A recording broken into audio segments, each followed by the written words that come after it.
வணக்கம்.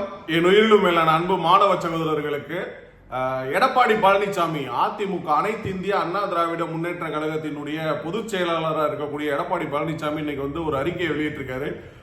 ஓனாயும் வெள்ள ஆடும் எப்படி ஒன்றிணைய முடியும் அப்படின்னு சொல்லி ஒரு விஷயத்த அறிக்கையா வெளியிட்டிருக்காரு.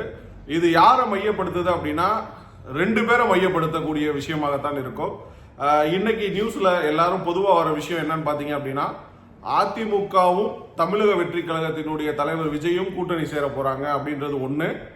இல்லை அதிமுக திரும்பியும் பாஜக கூட கூட்டணி போறதா பேசிக்கிட்டு இருக்காங்க. ஸோ நியூஸ்ல இதுதான் இப்போ ட்ரெண்டிங்ல இருக்கு. ஸோ அதை பேஸ் பண்ணி தான் அவருடைய அறிக்கை வெளிவந்திருக்கும். அப்படி அந்த அறிக்கை வெளியிருந்த போதிலும் அவர் ஓனாய் அப்படின்றது யாரை குறிப்பிடாரு அப்படின்னு பாத்தீங்க அப்படின்னா யாரா இருக்கும் அப்படின்னா பாஜகவா தான் இருக்கும் கண்டிப்பா. ஏன்னா விஜய் அவர்களை பற்றி பேச யாருக்கும் தகுதியே கிடையாது. அதனால நிச்சயமாக அது பாஜகவா தான் இருக்கும். எடப்பாடி பழனிசாமி அதே பாஜக கூட நான் கூட்டணி வைத்து அவர்கள் சொல்லும் அனைத்து விஷயங்களையும் கேட்டு நடந்த போதெல்லாம் தெரியவில்லை அவர்கள் ஓனாய் என்று. இன்று எதிர்கட்சியில் இருக்கும் போதுதான் தெரிகிறதா அவர்கள் ஓனாய் என்று. வெள்ளை ஆடு என்று யாரை குறிப்பிடுறாங்க அதிமுக இருக்கிறது எல்லாமே கருப்பாடு தான். அதுல எங்க வெள்ளாடு இருக்கு?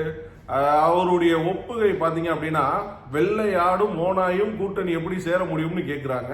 அதுல வெள்ளை ஆடு யாரு இருக்கு? அதிமுக இருக்கக்கூடிய நல்ல தலைவர்கள் அப்படின்னு பாத்தீங்கன்னா யாருமே இது வரைக்கும் கிடையாது. இது வரைக்கும் கிடையாது இல்ல. புரட்சி தலைவி அம்மா எம்ஜிஆர் அவர்கள் காலத்துல இருந்தாங்க. இப்ப யாரும் இல்ல. அதான் இவர் எல்லாரையும் ஓனாய் அப்படின்னு சொல்லக்கூடிய வார்த்தை தவறான வார்த்தை. ஒருவேளை நடிகர் விஜய் அவர்களுடைய தமிழக வெற்றி கழகம் அதிமுகவுடன் கூட்டணி வைக்கிறதுக்கு இப்ப பேசிட்டு இருக்காங்க. துணை முதல்வர் பதவின்னு சொல்றாங்க.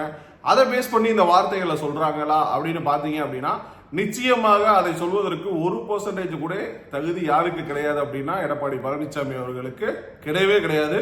விஜய் அவர்களே அந்த வார்த்தையை அவர்களால் பயன்படுத்தவே முடியாது. ஏன்னா இதுவரைக்கும் கரைபடியாத சட்டைக்கு சொந்தக்காரர் விஜய். இதுவரைக்கும் எந்த விதமான அரசியல் பதவிகளையும் அனுபவிக்காதவர். அவருடைய சொந்த பணத்துலதான் மக்களுக்கு சேவை செஞ்சிருக்காங்க. குறிப்பா பார்த்தோம் அப்படின்னா இந்த சிபிஎஸ்இ விஷயம்லாம் பாத்தீங்கன்னா நாம் தமிழர் கட்சி சீமான்லாம் அந்த பேச்ச பேசுறாரு. ஒவ்வொருத்தவங்க தொழில் ரீதியாக ஒவ்வொரு முன்னேற்பாடுகள் செய்யலாம், அதுல தவறு இல்லை.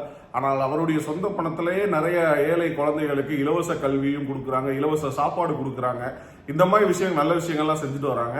அதனால் நிச்சயமாக எடப்பாடி பழனிசாமி யாரை குறிவைத்து சொல்றாரு அப்படின்னா பாஜகவை தான் குறிவைத்து ஓனாய் என்ற வார்த்தையை பயன்படுத்துகிறார். அவரை நம்பி யார் அவர் கீழே கூட்டணி போறாங்க அப்படின்ற விஷயத்தை பொறுத்திருந்து பார்ப்போம். 2026 வருகின்ற சட்டமன்ற தேர்தல் தமிழ்நாட்டின் மிகப்பெரிய அரசியல் திருப்பு முனையாக இருக்கும் அப்படின்றதுல எந்த விதமான மாற்று கருத்துமே கிடையாது. நீங்க அதிமுகவா இருக்கலாம், பாஜகவா இருக்கலாம், தமிழக வெற்றி கழகத்தினுடைய தொண்டர்களாக இருக்கலாம். நீங்கள் இது சம்பந்தமா எடப்பாடி ஓனாய் என்று குறிப்பிட்டவர்கள் யாரு அப்படின்றத கமெண்ட்ல சொல்லுங்க.